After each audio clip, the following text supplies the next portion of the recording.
മലബാർ കേന്ദ്രീകരിച്ച് MEX7 എന്ന് പറഞ്ഞിട്ട് ഒരു വ്യായാമ കൂട്ടായ്മ ഏതാണ്ട് 2 വർഷമായി ആരംഭിച്ചിട്ട്. ഇതിനിടെ 1000-ഓളം ബ്രാഞ്ചുകൾ പോലെ 1000-ഓളം കൂട്ടായ്മകളുണ്ടായി.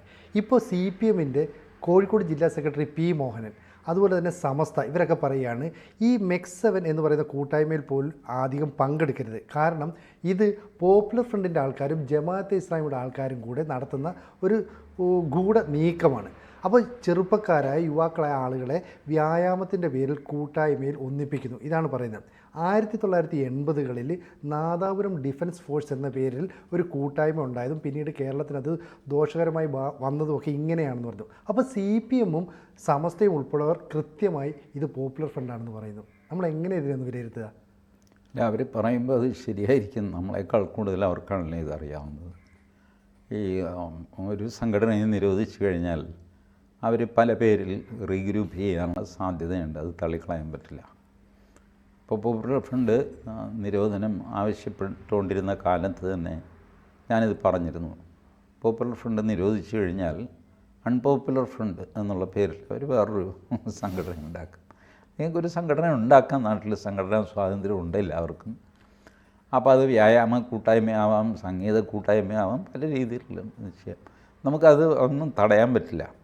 ആകെ ഇതിൻ്റെ സ്വഭാവം ഒരു റാഡിക്കൽ ഇസ്ലാമിൻ്റെ പ്രചാരണത്തിനോ അതിനൊക്കെ ഉപയോഗിക്കുന്നോ, രാജ്യദ്രോഹം ഉപയോഗിക്കുന്നോ എന്നൊക്കെ നോക്കാം എന്നുള്ളതല്ലാതെ ആളുകൾ കൂടിച്ചേർന്ന് വ്യായാമം ചെയ്യുന്നതിന് നമുക്ക് തടയാൻ പറ്റില്ല നിയമപരമായിട്ട്.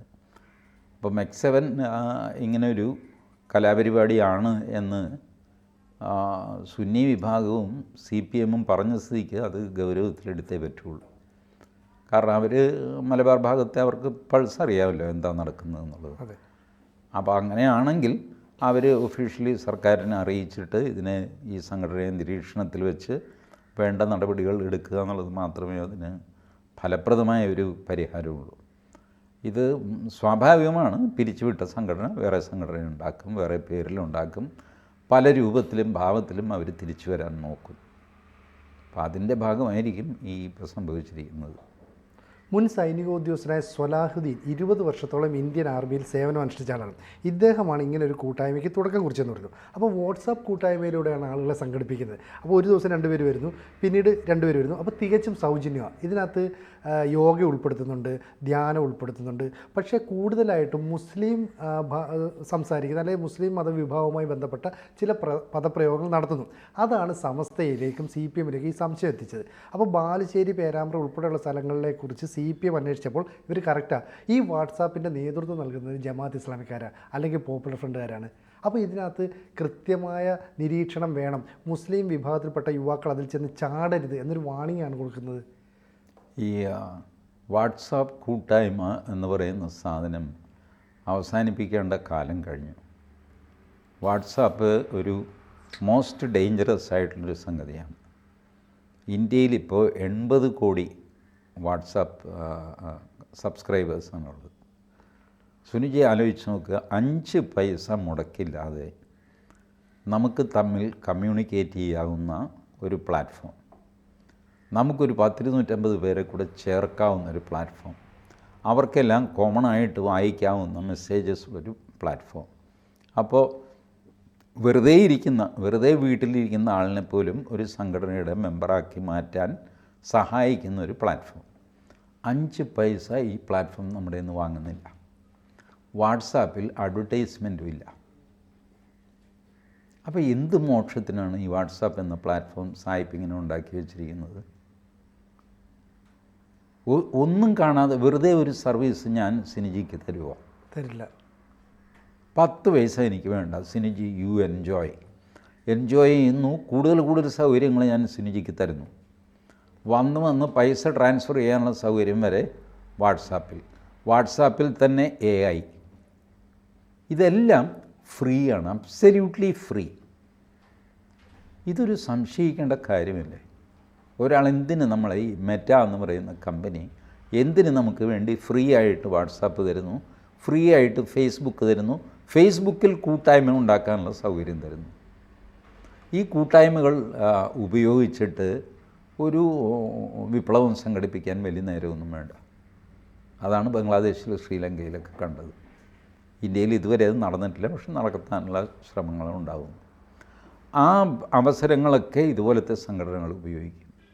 നല്ലവരും ചീത്തയും ഉപയോഗിക്കും. നല്ല ആൾക്കാരും വാട്സാപ്പ് കൂട്ടായ്മ ഉപയോഗിക്കാറുണ്ട്. അത് സായിപ്പിന് വിഷയമല്ല. സായിപ്പിനും അറിയാം കുറച്ച് പേര് നല്ല കാര്യത്തിന് ഇത് ഉപയോഗിക്കും. ബട്ട് സായിപ്പിൻ്റെ ആവശ്യത്തിന് പെട്ടെന്ന് ഇത്രയും പേർക്ക്, ഇന്ത്യയിലെ 80 കോടി പേർക്ക് ഒറ്റയടിക്ക് ഒരു മെസ്സേജ് കൊടുക്കാൻ ഒരു അമേരിക്കൻ കമ്പനി, മെറ്റ കമ്പനി വിചാരിച്ചാൽ സാധിക്കും. മറ്റാര് വിചാരിച്ചാലും സാധിക്കില്ല. നരേന്ദ്രമോദി വിചാരിച്ചാൽ സാധിക്കില്ല. 80 കോടി പേർക്ക് പേഴ്സണൽ മെസ്സേജ് പോകും, ഇല്ലേ? മെറ്റ വിചാരിച്ചാൽ. പ്രധാനമന്ത്രി വിചാരിച്ചാൽ പറ്റുമോ? ഇല്ല. കണ്ടവർ കണ്ടു, കാണാത്തവർ കണ്ടില്ല. ഒരു ഗ്രൂപ്പ് ഉണ്ടാക്കാൻ പോയി കഴിയുമ്പോൾ ആ ഗ്രൂപ്പിന് ലിമിറ്റുണ്ട്. ബട്ട് മെറ്റയ്ക്ക് ആ ലിമിറ്റ്, മെറ്റ ഇതിൻ്റെ ഉടമസ്ഥനല്ലേ, അവർക്ക് ആ ലിമിറ്റ് ബാധകമല്ല. അതുകൊണ്ടാണ് വാട്സാപ്പ് അപ്ഡേറ്റ്സ്, എല്ലാവർക്കും അപ്ഡേറ്റ്സ് അവർ ഷെയർ ചെയ്യില്ല. ഓൾ 80 ക്രോസിനും ഈ അപ്ഡേറ്റ് കൊടുക്കും. നമ്മളോട് ചോദിക്കാതെ തന്നെ അപ്ഡേറ്റ് ചെയ്യും. നമ്മളൊരു ദിവസം നോക്കുമ്പോൾ വാട്സാപ്പിൻ്റെ ഷേപ്പ് മാറിയിരിക്കുന്നത് കാണാം. ഇങ്ങനെയൊക്കെ അവർ ചെയ്യുന്നുണ്ട്. 80 കോടി ജനങ്ങളുടെ പുറത്ത് നിയന്ത്രണം കൊണ്ടുവരുന്ന ഏർപ്പാടാണ് വാട്സാപ്പ്. അപ്പം അതിലെ ഒരു നിസ്സാര സംഭവമാണിത്. അതുമായിട്ട് താരതമ്യം ചെയ്യും. അല്ല, അതിനകത്ത് ഈ സ്വലാഹുദ്ദീൻ എന്ന് പറയുന്നത് 20 വർഷം ആർമി പ്രവർത്തിച്ച ഒരാൾ ഇങ്ങനെ വാട്സാപ്പ് കൂട്ടായ്മയിലൂടെ ഈ പറയുന്ന ആ സേവനം കൊടുക്കുന്നു, എക്സസൈസ് കൊടുക്കുന്നു, അല്ലേ? അങ്ങനെ കൊടുക്കുന്നതിനകത്തൊരു ദുരുദ്ദേശമുണ്ടെന്ന് സംശയിച്ചാൽ തെറ്റു പറയാൻ പറ്റില്ലല്ലോ. ഈ റിട്ടയർ ചെയ്ത ആർമി, നേവി, എയർഫോഴ്സ് ഉദ്യോഗസ്ഥരൊക്കെ ഇതുപോലെ എക്സർസൈസിങ് ഗ്രൂപ്പുകൾ, ചിട്ട പഠിപ്പിക്കുന്ന, മര്യാദ പഠിപ്പിക്കുന്ന ഗ്രൂപ്പുകളിലൊക്കെ പോകാറുണ്ട്. ജിമ്മിൻ്റെ ട്രെയിനർ ആവാറൊക്കെ ഉണ്ട്. അതിൽ അസ്വാഭാവികതയൊന്നുമില്ല. സ്വലാഹുദ്ദീൻ എന്നുള്ള പേര് വന്നു, അതുകൊണ്ട് പോപ്പുലർ, അങ്ങനെയൊന്നും ചിന്തിക്കേണ്ട കാര്യമില്ല.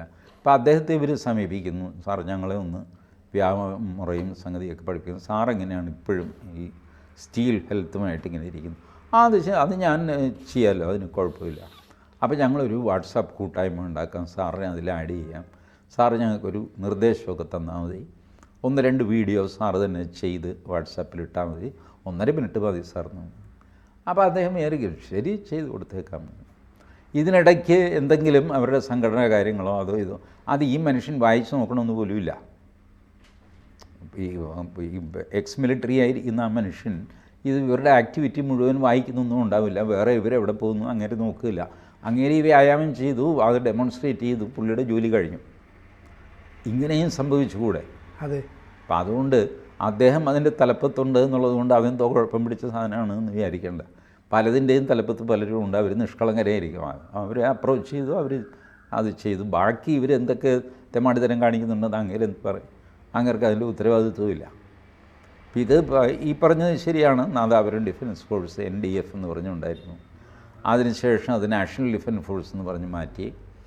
അത് രൂപാന്തരം ഭാവിച്ച് ISIS ആയിട്ട് മാറി. പിന്നെ അങ്ങനെയാണ് മദനിയുടെ ISIS ഉണ്ടാക്കുന്നത്. അപ്പോൾ ഇങ്ങനെയൊക്കെ സംഭവിക്കാറുണ്ട്. ഇത് പിടിക്കപ്പെടുമെന്ന് കഴിയുമ്പോൾ രൂപം മാറും. അത് പിടിക്കപ്പെടുമെന്ന് പറയുമ്പോൾ അടുത്ത രൂപത്തിൽ അടുത്ത ഷർട്ടും പാൻറ്റും വാങ്ങി പിന്നെ ജുബയാക്കും, കുർത്തയാക്കും, ഷർട്ടില്ലാതെ നടക്കും. ഇങ്ങനെ പല രീതിയിൽ വേഷം മാറിക്കൊണ്ടിരിക്കും. We have to be very careful. അല്ല, ഈ സമസ്തയ്ക്കും CPM നും കൃത്യമായിട്ട് ഇത് മനസ്സിലാകും. കാരണം ഇവർ പോപ്പുലർ ഫ്രണ്ടിൻ്റെ പ്രവർത്തകരായിരുന്നെന്നും ഇവർ നേരത്തെ എങ്ങനെയാണ് പ്രവർത്തിച്ചതെന്ന് മനസ്സിലായി. ഇപ്പം നിലവിൽ അവർ പ്രവർത്തിക്കുന്നില്ല. പക്ഷേ ഇവിടെ ആരോഗ്യമുള്ള ചെറുപ്പക്കാരെ കണ്ടെത്തുന്നു. അന്ന് കളരി പഠിപ്പിക്കുക എന്ന് പറഞ്ഞിട്ടാണ് ആരോഗ്യമുള്ള പ്രവർത്തകരെ കണ്ടെത്തിയത്. പക്ഷേ ഇപ്പോൾ ഇവർ അതിനൊരു മറ പിടിച്ചേക്കുന്നത് ഇതിൽ 50 വയസ്സ് വരെ കഴിഞ്ഞ ആൾക്കാരുമുണ്ടല്ലോ, ആ 50 വയസ്സിന് മുകളിലുള്ള ആൾക്കാരെ വെച്ചിട്ട് ഞങ്ങൾ എന്ത് പ്ലാനിങ് ആണ്, അല്ലെ എന്ത് ഗൂഢാലോചന നടത്തുന്നത്? അതൊരു മറവല്ലേ? അതല്ലേ CPM ഇപ്പോൾ പുറത്തു കൊണ്ടുവന്നത്? അതൊരു മറ തന്നെയാണ്. 50 വയസ്സ് കഴിഞ്ഞവരെന്താ യൂസ്ലെസ് ആയിപ്പോയി. 50ാമത്തെ വയസ്സ് അങ്ങനെ വലിയ വയസ്സൊന്നുമല്ല. രാഹുൽ ഗാന്ധിക്ക് 50 വയസ്സ് കഴിഞ്ഞു, ഇപ്പോഴും യൂത്തല്ലേ. അത് കാര്യമൊന്നുമില്ല. വയസ്സൊന്നും അവർ പറയുന്നതിൽ കാര്യമില്ല. അവരുടെ activity has to be under strict supervision by police. ഇവരെയൊക്കെ നിരീക്ഷണത്തിൽ വയ്ക്കേണ്ടതാണ് ഇത്തരം സംഘടനകളെല്ലാം. മലബാർ മേഖലയിൽ 2 വർഷം കൊണ്ട് 1000-ഓളം ഇത്തരത്തിലുള്ള കൂട്ടായ്മകൾ ഉണ്ടാക്കാൻ പറ്റിയിട്ടുണ്ടെങ്കിൽ അത് അവരുടെ വിജയമാണ്. മാത്രമല്ല ഇതിൽ പങ്കെടുക്കുന്നവരിൽ ഏറിയ പങ്കും ഈ മുസ്ലിം സമുദായത്തിലുള്ള ചെറുപ്പക്കാരാണെന്നും പറയുന്നു. അതാണ് ഈ സമസ്തയും അതുപോലെ തന്നെ CPM വ്യക്തമാക്കുന്നത്. സമസ്തയുടെ നേതാക്കൾ പറയുന്നു യുവാക്കളെ നിങ്ങൾ അവരുടെ കൂടെ പോകരുതെന്ന്. അതൊരു കൃത്യമായൊരു സൂചനയല്ലേ? കൃത്യമായ സൂചനയാണ്. അവർക്കിത് വളരെ സ്പീഡിൽ ചെയ്യാൻ പറ്റുന്നത്. നേരത്തെ പോപ്പുലർ ഫ്രണ്ടിൻ്റെ ആൾക്കാരാണല്ലോ ഇവർ. അപ്പോൾ അതുകൊണ്ട് വളരെ പെട്ടെന്ന് അവരുടെ നമ്പേഴ്സ് റീഗ്രൂപ്പ് ചെയ്യും. അവർക്കാകെ എന്താ മറ്റേ സംഘടനയില്ല, ഇപ്പോൾ നടു റോഡിലാണ് നിൽക്കുന്നത്.